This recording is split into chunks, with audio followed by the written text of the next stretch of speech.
O arco de Egghead pode ter chegado ao seu fim, e finalmente iremos iniciar o arco de Elbaf, a Era dos Gigantes. E nesse vídeo eu vou falar 5 coisas que pode acontecer no arco de Elbaf, então fica até o final do vídeo caso ficou curioso. Inscreva no canal se vai estar me ajudando, deixe seu gostei, que é muito importante, e bora pro vídeo. Em quinto lugar, eu coloco a volta do Uruge, porque após o time skip, a cada arco, um dos supernovas recebia algum tipo de destaque ou desenvolvimento. Em Punk Hard de Três Rosa foi o Lau, em Holy Cake foi o Bege, e o ano foi onde teve a maior parte dos supernovas, que foi o Drake, o Apu, o Kid, o Killer, o Hawks também. E agora em Egghead a gente teve a Bonnie sendo desenvolvida. E agora na lista dos supernovas que só falta agora o Uruge aparecer para mostrar mais dele. E durante esses arcos, o Uruge ele foi aparecendo às vezes. A última vez que a gente viu ele foi no pós-arco de Dressrosa, lá na introdução do Kaido, onde o Kaido tava tendo todo aquele monólogo e que ele ia pular da Ilha do Céu. Quem estava lá vendo o Kaido pulando era o Uruge. E no arco de Holy Cake, quando o Luffy invadiu o território e estava lutando contra a Brulé, ela menciona que o Uruge invadiu, tentou invadir no caso, o território da Big Mom, lutou contra um dos generais doces dela e acabou vencendo, que foi o Snack. Porém, quando lutou contra o Cracker, ele acabou perdendo. E é por isso que lá quando a gente vê ele lá com o Kaido, quando o Kaido vai se jogar, a gente vê ele todo cheio de bandagem, porque ele tá se recuperando ainda. E agora, no arco de Elbaf, é aonde talvez seja a grande estreia dele, porque depois de Dressrosa não tem mais nada dele, não há menção nem nada. Eu acho que o Oda não tem esquecido dele. Então talvez ele apareça sim em Elbaf, talvez ele possa ser talvez o grande vilão de Elbaf, porque eu não acho que o Loki, que é o príncipe dos gigantes, iria ser o vilão, porque os gigantes são muito brothers, tanto do Shanks, que conhece o Luffy, tanto do Luffy também. E eu lembro que durante o arco de um ano, teve toda uma teoria falando que o 10º capitão dos Piratas do Barba Negra seria o Uruge. Ele iria se aliar ao Barba Negra, porque todo o Supernova estava se aliando com os Yonkous. No caso do Kid, do Apu, no caso, então o povo achou que o Barba Negra iria estar com o Uruge, porém acabou se mostrando ser o Aokiji, o 10º integrante do bando, então foi descartado essas coisas. Porém, outra coisa, outro fato, que é o próximo da lista, que faz o Uruge também ter participação, e eu tô falando da volta do Enel. E sim, eu sei que a volta do Enel é comentada, teorizada há muito tempo, desde o ano, né, quando mostrou a Hiyori com os Bain, o povo achou que era o Enel. Porém,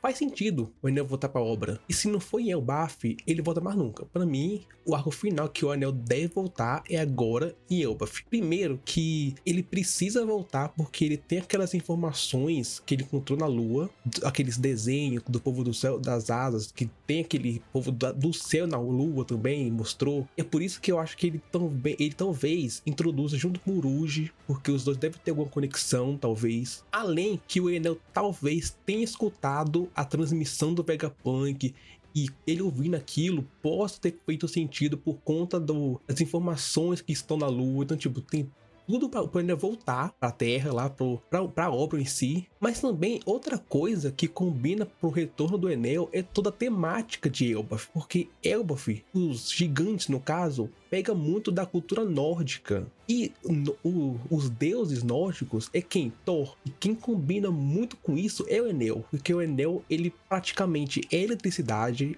ele se sente um deus. Ele acha que é um deus, e não só isso, um dos principais ataques do Enel é o Thor. Tem muita alusão do Enel com a Ilha do Gigante Elbaf, então ele aparecendo em Elbaf faz bem sentido. O Oda pode até fazer ele ser o mini vilão do arco, como foi com o Lute agora em Egghead, fazendo um gigante acharem que ele é o verdadeiro Thor, Deus do Trovão, né? E começando a adorar ele, mas eu achei muito repetitivo isso, então eu descarto, mas eu acho que o retorno dele sim deve acontecer em Elbaf. A terceira coisa que eu acho que deve rolar em Elbaf é finalmente a história de Nika sendo contada. Não tô falando de Joy Boy, nem do Luffy em si, e sim do folclore do Nika. Como ele surgiu, por que os gigantes veneram ele tem alguma ligação com o povo do céu, como que é a história dele, essa mitologia dele, do Nika. Então até a história do Nika, do ser Nika sendo contada, vai ser bem legal de ver, acompanhar. Além também que nesse arco talvez possa o Luffy finalmente descobrir que ele tem a fruta do Nika, não da borracha.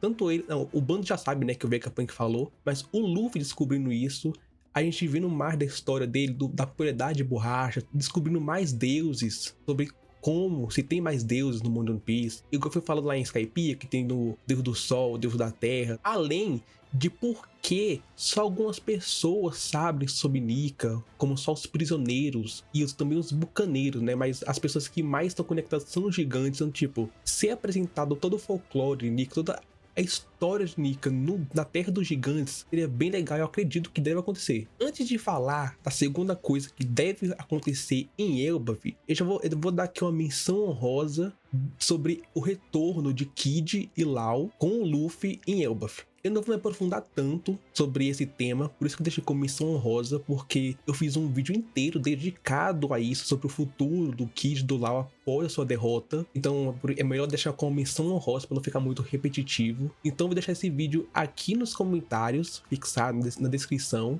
Então vão lá, dá uma olhada, porque faz bem sentido o retorno do Kid e o Law com o Luffy. E sobre o futuro deles na obra, o que eles vão fazer, se eles realmente morreram ou se eles vão ser importantes ainda. Vale a pena ver. E de fato, a segunda coisa que eu acho que deve acontecer em Elbaf é a grande luta entre o Shanks e o Barba Negra. E aqui você deve estar falando que não deve acontecer, tá muito cedo para isso, porém eu acho que não. Para mim eu acho que não tem hora melhor para acontecer essa luta do que nesse arco. Só lembrando que no capítulo 1121 mostrou que o Teach ainda não está em Hachinosu, e no quadro ao lado mostra o Shanks navegando também. E só para ter noção que o Shanks desde o ano está caçando o Teach. Então ver que os dois estão em alto mar dá uma certa chance maior deles se encontrarem. E não só isso, como também a Devon fala que tá levando o Caribou até o Teach com a informação das armas ancestrais, e essa informação vai ser o estopim para a grande luta deles, porque após descobrir sobre a grande arma e a localização delas, o Barba Negra vai querer ir na hora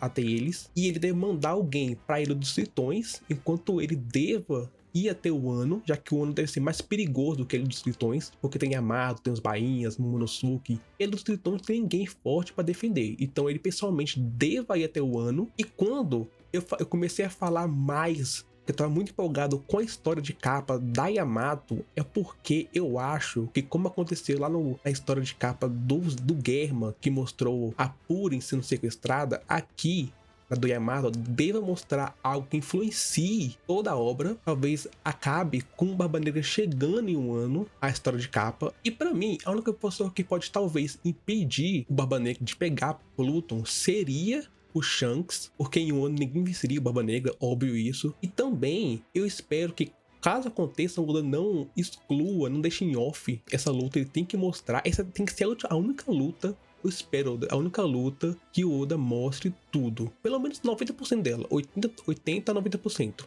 Não pode deixar em off essa luta, porque ela é uma das mais aguardadas. E uma coisa que pode comprovar esse evento é que na Jump Festa de 2024, que é um evento onde tanto o Oda como outros mangakás, eles falam como vai ser o futuro da obra naquele ano. Como sempre, o Oda ele fez a sua declaração daquele ano de como será a obra, falando sobre se o Luffy conseguiria fugir de Egghead. E nessa carta, ele fala uma coisa curiosa. Ele fala a seguinte frase: embora, é claro, eu continuarei trabalhando arduamente no mangá, mas nesse último ano, muitos personagens enfrentarão inúmeros eventos. Verdadeiramente um mundo aterrorizante. Se Luffy e os outros poderão sair de Egghead em segurança, eles devem estar indo para aquela ilha. Eu considerei não seguir por aquela rota, mas pode ser que eu não consiga impedir Luffy. Finalmente acontecerá a batalha entre aquele personagem e aquele outro. Pode levar resultados inesperados. Rapaz, lendo isso, não dá pra não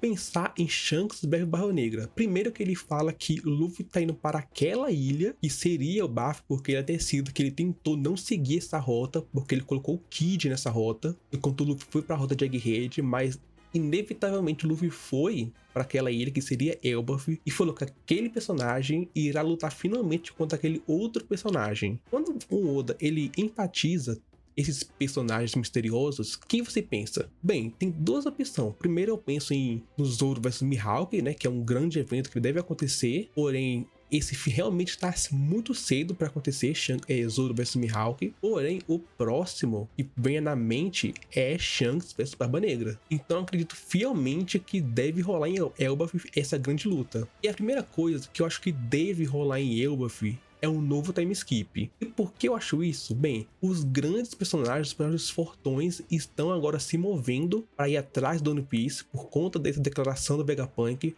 Tipo, a Marinha, os Revolucionários talvez, e o Luffy acabou de passar dificuldade, querendo ou não, em Egghead, depois de lutar contra os Goroseis, vendo que ele não fez nada contra eles. Além que Elbaf, na minha visão, vai ser um arco mais relaxado, porque eu acho que não deve ter algum inimigo, algum desafio pro Luffy. Eu acho que vai ser um arco que deve contar mais do que revelar, do que lutar, na verdade. Igual foi Zou, que o Zou foi mais informação. Eu acho que Elbaf deve ter isso, deve contar muita história sobre Elbaf, sobre alguma coisa importante da obra. Então não deve ter luta. E talvez o Oda use Elbaf como um arco pré-Grande Guerra. Então todos eles devem treinar. Eu não tô falando de um time skip muito grande não, tipo 2 anos, como foi o último. Ou tinha um time skip de 3 meses.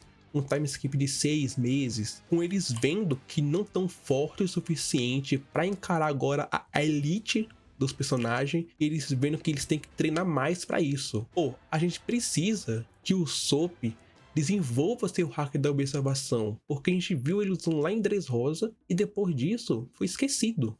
Como ele vai usar de novo? Ele não sabe que tem. Eu acho que ele não sabe. E para lutar contra o Von Alco, ele vai precisar desse hack. E não só isso, seria muito bom também se tivesse time skip, todo mundo voltando com o hack. A Nami, o Sop tendo um hack da observação, o Chopper, o Frank e a Robin com o domamento e da observação, o Zoro treinando seu hack do rei, o Luffy treinando seu Gear 5 para não ficar tão fatigado. E não só isso, como o Oda pode pegar esse time skip que possa acontecer para mostrar mais do mundo.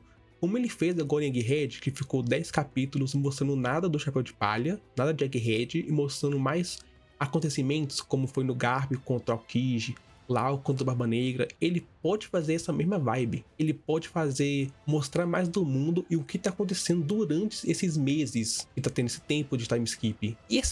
E esse tempo que o Oda pode mostrar sobre o que está acontecendo no mundo durante o time skip é o gancho perfeito para mostrar a luta entre o Barba Negra contra o Shanks, ou então a Marinha se movendo contra os Revolucionários e vice-versa.